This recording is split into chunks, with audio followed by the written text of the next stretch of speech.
Hello বন্ধুরা, তোমরা কেমন আছো? নিশ্চয়ই তোমরা ভালো আছো, আর আমিও ভালো আছি। আজকের আরও একটা সত্য ঘটে যাওয়া ঘটনা আমি শোনাতে চলে এলাম। আজকের ঘটনাটা একটা বাচ্চা ছেলেটার সাথে ঘটে। সেই বাচ্চা ছেলেটার মাথায় বজ্রপাত পড়েছিল, আর সেই মুহূর্তেই সেই স্থানেতেই সে মারা যায়। মারা যাওয়ার পরেও সে লক্ষ্যে দেখা দিতে থাকে। এই ঘটনাটা শুনলে তোমরা বুঝতেই পারবে। তো চলো আর দেরি না করে ঘটনাটা শুরু করা যাক। প্যারানরমাল মিস্ট্রি, এখানে ভৌতিক ঘটনা শোনানো হয়। বজ্রপাত, লেখক বনবিথি পাত্র। মাস্টারমশাই, মাস্টারমশাই! ছুটতে ছুটতে এসে এটুকু বলেই হাঁপাতে থাকে ইসমাইল। সবাই বলে স্কুল মাস্টারই সব থেকে সুখের চাকরি। সে যে কত সুখের চাকরি হাড়ে হাড়ে টের পাচ্ছেন হলধরবাবু। Unit test, mid day meal, তারপরে এটা আবার বোর্ডিং স্কুল। সবসময়ই কাজের চাপ। সামনের সপ্তাহে ছেলের বিয়ে, তাও ছুটি পাননি। ফোনেই গিন্নির সাথে প্রয়োজনীয় কথাবার্তা সেরে নিচ্ছিলেন। কথার মাঝে ইসমাইল এসে পড়ায় বাধ্য হয়ে কথা থামাতে হলো। হেড স্যার যে যথেষ্ট রাগী সে কথা সব ছাত্ররাই জানে। হলধরবাবু তার রাগী গম্ভীর গলাতেই ইসমাইলকে বললেন, কি হলো, মাঠে বাঘ বেরিয়েছে নাকি? এমন ছুটতে ছুটতে আসার কি হলো? তখনও হাঁপাচ্ছে ইসমাইল। দুটো ঢোক গিলে মুখ কাচুমাচু করে বলে, নতুন ছেলেটা। এটুকু বলেই থেমে যায় ইসমাইল। নতুন ছেলেটা কি করেছে? এক ধমক লাগান হলধরবাবু।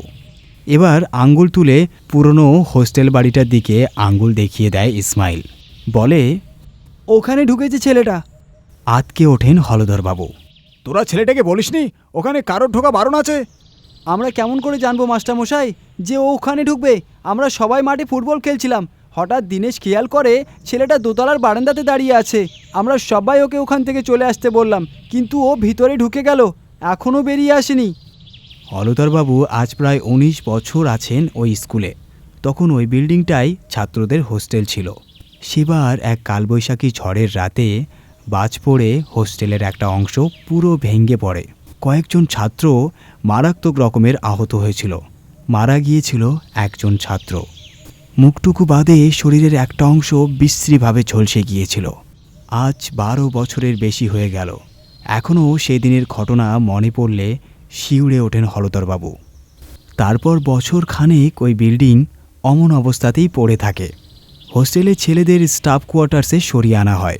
কিন্তু বেশ কিছুদিন পর থেকে যতবার ওই বিল্ডিং সংস্কারের চেষ্টা হয়েছে, একটা না একটা অঘটন ঘটেছে। দোতলা অবধি তো কেউ পৌঁছাতেই পারেনি। শেষ অবধি ভুতুড়ে বিল্ডিং নাম নিয়ে বিল্ডিংটা ভাঙাচোরা অবস্থাতেই পড়ে আছে। ওই নতুন ছেলেটা তো সদ্য কদিন হলো ক্লাস 6-এ ভর্তি হয়েছে। ওর বাবা মা দুজনেই কিভাবে যেন মারা গিয়েছে। জ্যাঠা এসে ভর্তি করে দিয়ে গেছেন। উনি বলেছিলেন অবশ্য ছেলেটি বড় দুরন্ত, কিন্তু এই কদিনে তো ছেলেটিকে বেশ চুপচাপই মনে হচ্ছিল। আর ভেবে কি হবে, এখন ভালোই ভালোই ওই ছেলেকে ভুতুড়ে বিল্ডিং থেকে বের করে আনতে পারলেই হয়। না হলে কি কৈফিয়ত দেবেন ওর বাড়ির লোকের কাছে? শুধু কি বাড়ির লোক, পান থেকে চুন খসলেই পার্টি থেকে মিডিয়া, কেউ ঝাঁপিয়ে পড়তে বাকি থাকবে না। স্কুল ছুটির পর প্রতিদিন বিকালেই তো ছেলেরা ওই মাঠে খেলা করে। ওই ছেলের এই সন্ধ্যের মুখে ওই ভাঙা বিল্ডিংয়ে ঢোকার কী দরকার পড়ল কে জানে। আজকালকার ছেলেপিলেগুলোই বড্ড বেয়ারা। আর দেরি না করে ইসমাইলের সাথে ওইদিকে পা বাড়ায় হলধরবাবু। অন্য ছেলেরা সব মুখ কাচুমাচু করে দূরে দাঁড়িয়ে আছে। হলধরবাবু বিল্ডিংয়ের দিকে এগোতে গিয়েও থমকে যান। গতবার এক মিস্ত্রি জোর করে ঢুকেছিল বিল্ডিংয়ে, ঘরের জিনিসপত্র বের করে আনবে বলে। কিন্তু কি হলো, সবার চোখের সামনে সুস্থ মানুষটা মুখে রক্ত উঠে মরে গিয়েছিল। ডাক্তার ডাকার সময়টুকু অবধি পাওয়া যায়নি। খানিক পিছিয়ে আসেন হলধরবাবু। যা তো স্টাফ কোয়ার্টার্স থেকে স্যারদের ডেকে নিয়ে আয়। হলধরবাবু ছাড়াও আরও দুজন স্যার থাকে এখানে। একা কোনো সিদ্ধান্ত নেওয়ার থেকে সবাই মিলে ভেবে কাজটা করাটাই ভালো। হলধরবাবু মুখ থেকে কথাটা বের হতে না হতেই দুজন ছেলে ছুট লাগায়। হলধরবাবু হাঁক পাড়েন, রামদিনকেও ডেকে আনবি। স্কুলের দারোয়ান কাম নাইট গার্ড রামদিন। পেটানো চেহারা, ভয়ডরও খুব একটা নেই। এমন সমস্যায় তো রামদিনের মতো মানুষকেই সাথে দরকার। ছেলেটা ভিতরে কি করছে কে জানে, সারা শব্দ তো নেই, মরে ফরে গেল না তো? না স্যার, মরিনি, এই তো আমি। চমকে ওঠেন হলধরবাবু। আরে ভূতের মতো দুম করে এ ছেলে উদয় হলো কোথা থেকে? এখনই তো সামনে কেউ ছিল না। কোনো রকমে নিজেকে সামলে নিয়ে ধমক দিয়েই জিজ্ঞেস করেন, এই বিল্ডিংয়ে কেন ঢুকেছিলে? তুমি জানো না এখানে ঢোকা বারণ? কেন স্যার, কি হয়েছে এই বিল্ডিংয়ে?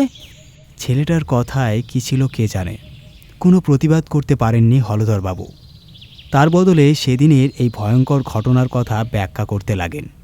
ছেলেটা সম্পূর্ণ পুড়ে গিয়েছিল স্যার। 12 বছর আগে সেই ঝলসানো মৃতদেহটা আবার চোখের সামনে ভেসে ওঠে হলধরবাবুর। এত বছর পরেও যেন ভয়ে শিউরে ওঠেন উনি। সামনে দাঁড়ানো নতুন ছেলেটাকে হাসতে দেখে মাথায় আগুন জ্বলে যায় হলধরবাবুর।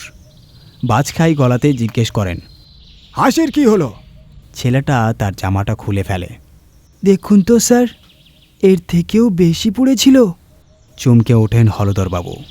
কি বীভৎসভাবে পোড়া শরীরের বাম দিকটা! এ তো সেই 12 বছর আগের বাজ পড়ে ঝলসে যাওয়া ছেলেটাকে দেখে মনে হচ্ছে। আকাশে মেঘ তো ছিল না, তবুও খুব জোরে বিদ্যুতের চমক আর মেঘের গর্জন। কাছাকাছি কোথাও বোধহয় বাজ পড়ল। ভয়ে হাত পা ঠান্ডা হয়ে আসে হলধরবাবুর। উনি পিছন দিকে জোরে ছুটতে লাগলেন। ওই তো বঙ্কিমবাবু আর দয়ালবাবু আসছেন। দয়ালবাবুই জিজ্ঞেস করেন, ছেলেরা কি বলল? কিছু তো বুঝতে পারলাম না, কে ঢুকেছে ওই ভুতুড়ে বিল্ডিংয়ে? বঙ্কিমবাবু বললেন, ওরা বলছে নতুন ছেলেটা নাকি ওই ভুতুড়ে বিল্ডিংয়ে ঢুকেছে, কিন্তু ওর জ্যাঠা আমার মোবাইলে ফোন করেছিলেন। ওর ঠাকুমা অসুস্থ, তাই ওকে নিতে আসবেন আগামীকাল। ছেলেটাকে আমার ঘরে পাঠিয়েই সেই কথাটাই বলছিলাম। ও তো আমার ঘরেই ছিল, আপনি নিজে দেখেছেন। এই ছেলেদের কথাগুলো ঠিক আছে নাকি? কি দেখেছে? আকাশে এমন মেঘ করেছে, এখনো খেলা খেলতেই হবে, পড়তে বসতে হবে না? এখনই যে যার ঘরে গিয়ে ইংরেজি বই নিয়ে বসো, আমি 10 মিনিটের মধ্যে যাচ্ছি। দয়ালবাবুর বকুনিতে ছেলেরা সবাই হৈ হৈ করতে করতে ফিরে যাচ্ছে হোস্টেলের দিকে। ছেলেরা কি দেখেছে হতে পারে, কিন্তু হলধরবাবু একটু আগে নিজে যা দেখেছেন তা ভুলবেন কি করে? কিন্তু সে কথা বলতে গেলে কেউ বিশ্বাস করবে না। কাউকে কিছু না বলে ধীর পায়ে নিজের ঘরের দিকে পা বাড়ান হলধরবাবু। মনে মনে ঠিক করে ফেলেন, ছুটি না পেলেও কাল সকালেই মেডিকেল লিভ নিয়ে বাড়ি ফিরে চলে যাবেন। আর মাত্র 3 বছর চাকরি আছে। গিন্নির কথা মতো এবার বাড়ির কাছাকাছি ট্রান্সফার নেওয়ার চেষ্টাটা করতেই হবে।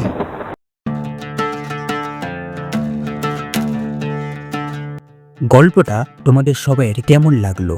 যদি ভালো লেগে থাকে শুনে, তাহলে একটা লাইক করবে আর একটা কমেন্ট করবে, আর পারলে বন্ধুদের সাথে শেয়ার করবে।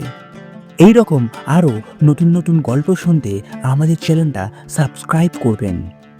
আর কেউ যদি আমাদেরকে গল্প পাঠাতে চাও, তাহলে আমার ডেসক্রিপশনে মেল দেওয়া আছে, মেলের মাধ্যমে পাঠাতে পারেন, না হলে কমেন্টে লিখে পাঠাতে পারেন।